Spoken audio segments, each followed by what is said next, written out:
Hello everyone, this is Gary Marr again, and in this screen capture I wanted to spend a few minutes kind of walking through what a typical project done with Google Sheets might look like. So what I've done is I've just opened a brand new sheet spreadsheet. I'm going to start off by, at the top here is, I'm going to give it a title. And what I'm going to do is kind of a abbreviated payroll spreadsheet. Now, this spreadsheet's not going to be as complex as what you would find in a normal payroll system, and we're not going to spend a lot of time putting all the bits and pieces together. But I'm going to get started with it just to show you how I would start to prepare this sheet to use for later on. So the first column I'm simply going to call employee. Oops, let me get down here first. I fixed my title up top by clicking on it. Once that's done, I'm going to click down here in the very first cell. Now remember that with Google Sheets you've got columns and you've got rows, the intersection of which is called a cell. So for here I'm just simply going to type the word employee because this is going to be the header for that column.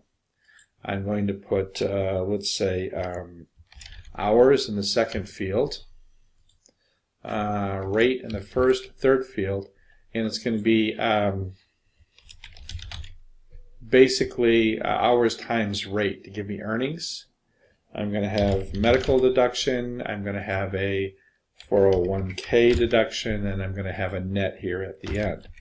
That's what my headers are going to look like. Now I'm going to make my headers offset a little bit by changing the background color to black, changing the foreground color to white, and then also making them bold. Now I did that by marking that range of cells and then changing the fill color and then the text color. As you can see, it sets it off a little bit. Let's say that I'm working on just a few employees. Maybe I'll go down to about employee 6 here. The other thing I'd like to do, just for clarity purposes, I find this to be valuable, I'm going to put borders on all of the cells. That way they kind of stand out more. And the first one, I'm going to have this one be Mary. And I'm going to just move my cursor to that cell and type in a name. John. How about Maggie? Let's go Fred. And then finally we'll go Sally. Okay? Let's say that Mary had 40 hours.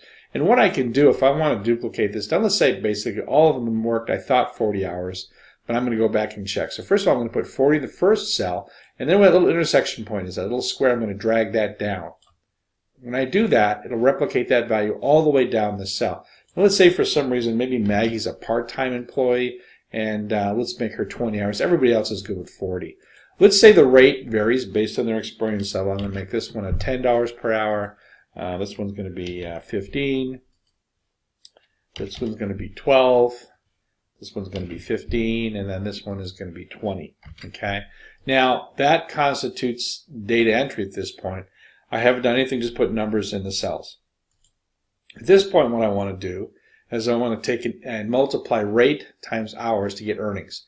So I'm going to start off by putting an equal sign. Now, equal sign is a function character, which means that I'm going to start a function. The function I'm going to start is an assignment, and I'm going to take and put my equal sign there, click on the 40, then use the times, which is an asterisk with a computer, and then click on the second value I want multiplied by the 10, and hit enter. And so if I click on that cell, you'll see in the formula column that that cell is going to equal B2 times C2, or this time this, or 400. Let's say that the medical deduction is going to be $100. Let's say the 401k deduction is going to be $50. And so, just like I did with earnings, if I want to calculate a net of this, then what I might do is say equals, go over here and take the earnings, the minus sign, the medical, the minus sign, the 401k. And now you can see the cell formula building over here. If that's the last piece of my cell formula, I hit enter. Oops, and let's see what I do here. Oh, let me do that again. Well, if I made a mistake in it, what I can do is go back now and edit this just like if I was going to type it in again. Okay, let's try this again. We're going to go do earnings, okay, minus medical, minus 401k, hit enter, and there's my difference, or $250. Now, if I wanted to copy all of this information down for all the employees, using that little pull handle bar I had before, I would mark all of the columns I want to duplicate across, take the little square in the bottom and pull it down. Okay, as you can see, what it's done is it's kept the medical and the 401k the same. I would certainly want to test all the numbers before I finished, but it looks like I was able to produce a spreadsheet that has some fundamental information in there. Now, what you want to be careful of is that in some cases when you drag the cell down for duplication, if you're dragging over a couple cells or down a couple cells together, it will drag them down in a manner so that it'll increment or decrement them. Let me show you that. So right here in this last cell, I'm going to put employee 1, employee 2, employee 3. Now, maybe I have 200 employees there. I don't want to put 1, 2, 3, 4, 5, 6 on all of them. So what I can do is I can drag the cursor over the top of all 3 cells, now drag the corner down, and automatically 4 and 5 will increment for me. What it does, it makes an assumption that what I've done since I've counted 1, 2, 3, that it must want to continue 4 and 5. And if I drag that farther, it would be 6, 7, 8, 9, 10, etc. Okay? Let's do this. Right now, the spreadsheet seems to work okay, but it's not exactly perfect. I might want this section of cells to have a $sign. So if I mark that selection of cells and then use the currency formula, it'll put the $sign there. And actually, that would be true of these also. They need to really be expressed in dollars. I can do that. I can also change the colors. Maybe since earnings is a summary total, I might want to use a different fill color. Let's make that be, let's say, yellow. And let's make the net also be a different fill color of, let's go with this time maybe a bluish color. Okay. If I don't like the size of my cells, I can come up to the top and I can push it in a little bit. Same thing maybe with this one. Okay. I can also make these cells be bold and italics to make them stand out. Oops, I want to do that. Bold and italics. There we go. And the same thing with these. These might want to be bold and italics.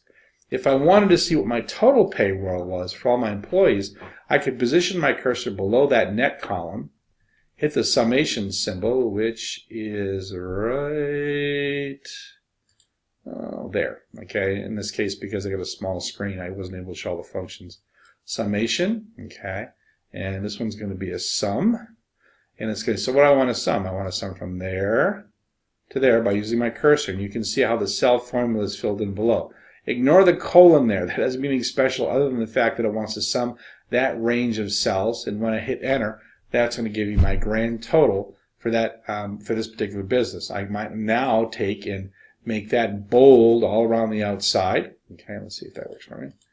I guess it's not much darker than the other one. I really can't change the width of the cell too much, but I could change the fill color to make it stand up. Maybe this one becomes a, let's say something like a purple.